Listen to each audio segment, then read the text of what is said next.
नमस्कार। मेरे चैनल का नाम है योगा विद मधुबाला शर्मा। कैसे हैं आप? उम्मीद करती हूँ आप बहुत अच्छे होंगे। देखिए, आज वीडियो बना रहे हैं हम कपालभाति के ऊपर। कपालभाति प्राणायाम कैसे करना चाहिए, कब करना चाहिए, किन लोगों को करना चाहिए और किन को नहीं करना चाहिए, ठीक है, और कितनी देर करना चाहिए, ठीक है, इसके ऊपर हम बता रहे हैं। तो जो कपालभाति प्राणायाम है बहुत ही अच्छा प्राणायाम है। इसको वेट लॉस प्राणायाम भी कहते हैं। इसको पेट के गट के अंदर जितनी भी प्रॉब्लम है उनको सॉर्ट आउट करने की इसमें हिम्मत है, इसमें ताकत है। ये कपालभाति प्राणायाम है। कपालभाति करने से अगर आपने दिन में 200-250 स्ट्रोक्स आप लगाते हैं कपालभाति के, तो आपका पेट ये जो निकला हुआ होता है ये सब अंदर की तरफ सेट हो जाता है और आपका पेट गट खराब हो गया है, डाइजेस्ट सिस्टम ठीक नहीं है आपको जो खाते हैं हजम नहीं होता है, आपका जो बिगड़ा हुआ है डाइजेस्ट सिस्टम उसको ठीक करने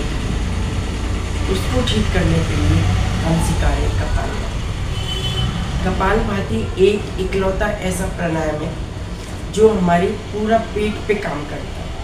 ये चेस्ट के नीचे वाले हिस्से पे काम करता है। अगर किसी को पीसीओडी है, अगर किसी को वुमेन लेडीज से संबंधित कोई रोग है, अगर किसी को यूरिन की प्रॉब्लम है, अगर किसी को ये जो पेट है यहाँ का ये नीचे वाला हिस्सा है इसमें सूजन वगैरह है, तो वो सब खत्म हो जाता है। क्या करने से? कपालभाति करने से। कपालभाति एक ऐसा प्राणायाम है जो खाली हमें सांसों को छोड़ना है, लेना नहीं है, छोड़ने पे फोकस करना है, ठीक है। तो देखिए आप कैसे करते हैं। जब आपको तरीका सही पता चल जाएगा तो उसके फायदे भी समझ आ जाएंगे, है ना। और कितनी देर करना चाहिए? कम से कम भी 5 से लेके 10 मिनट तक सुबह करना चाहिए। अगर आप किसी बीमारी से ग्रस्त नहीं हैं तो, अगर किसी बड़ी बीमारी से ग्रस्त हैं तो आपको कम से कम भी 1 घंटा करना चाहिए, आधा घंटा करना चाहिए। कहते हैं ये करना बहुत मुश्किल है, 1 घंटा कौन करता है, आधा घंटा कौन? अरे भाई, जब बीमारी बड़ी है तो उसके लिए मेहनत भी बड़ी करनी पड़ेगी। लेकिन शुरुआत हमें धीरे धीरे करनी है। शुरुआत हमें 20 स्ट्रोक से करनी है, 40 से करनी है, फिर 100 पे आइए, है ना। ऐसे धीरे धीरे बढ़ना है, एकदम से नहीं कि आपने पहले दिन ही 100 स्ट्रोक्स लगा लिए, नहीं। पहले दिन आपको 20 लगाने बस। और तरीका सही होना चाहिए। आप ज़रूरी नहीं है ज़मीन पे बैठे, 60 साल से बड़ी उम्र के हैं तो आप सोफे पे बैठ के करिए, कुर्सी पे बैठ के करिए, बेड पे बैठ के करिए, लेकिन करिए, ठीक है। इस प्राणायाम का नाम बताइए, कपालभाति प्राणायाम। इसको ज़रूर करना चाहिए और सभी को करना चाहिए। तो मैं कह रही हूँ कोई बड़ी बीमारी पास आएगी नहीं अगर आप करेंगे, ठीक है। कैसे करना है देखिए। दोनों हाथों की बना ली ज्ञान मुद्रा। ज्ञान मुद्रा क्यों कहते हैं? दोनों टिप्स पे ऐसे जब हम मिलाते हैं तो हमारा ज्ञान वर्धन होता है, बढ़ता है, इंक्रीज होता है। अगर हम जड़ में लगाते हैं, जड़ में ऐसे लगाते हैं तो हमें कोई भी बीमारी है वो घटती है। समझ में आ गया? तो हम दोनों उंगलियों को मिला लेंगे। ये हमारा क्या है? वायु, और ये क्या है? हमारी अग्नि। वायु और अग्नि को मिला लेंगे और तीनों उंगली सीधी और बैकबोन स्ट्रेट।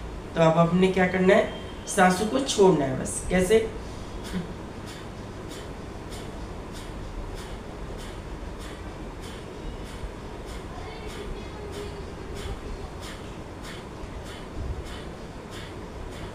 आवाज आनी चाहिए।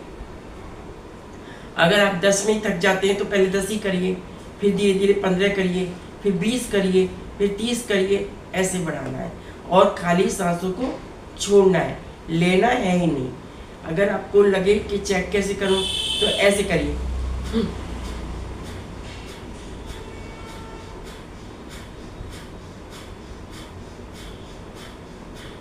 लेना नहीं है। छोड़ना है बस। और आप चेक कर सकते हैं, पेट पे हाथ रख के, यहाँ पे हाथ रख के चेक कर सकते हैं आप। तो ये था कपालभाति प्राणायाम। अब करना किन लोगों को नहीं चाहिए, जिनका बीपी हाई रहता है उनको बहुत तेज नहीं करना चाहिए और उनको गैप दे के करना चाहिए, टाइम में गैप दे के करना चाहिए। ये नहीं आप इकट्ठा आधा घंटा बैठे रहे और करते रहे, नहीं, उसमें बीच में 10 मिनट के बाद ब्रेक लेना है, फिर आपको करना है, 10 मिनट के बाद ब्रेक लेना है, फिर आपको करना है। ठीक है, तो ये था हमारा कपालभाति प्राणायाम। इसको जरूर करना चाहिए, करके देखिए और फ़ायदा उठाइए। मिलते हैं अगले वीडियो में। मेरे वीडियो को लाइक करिए, शेयर करिए, सब्सक्राइब करिए, सबको फ़ायदा होना चाहिए। धन्यवाद।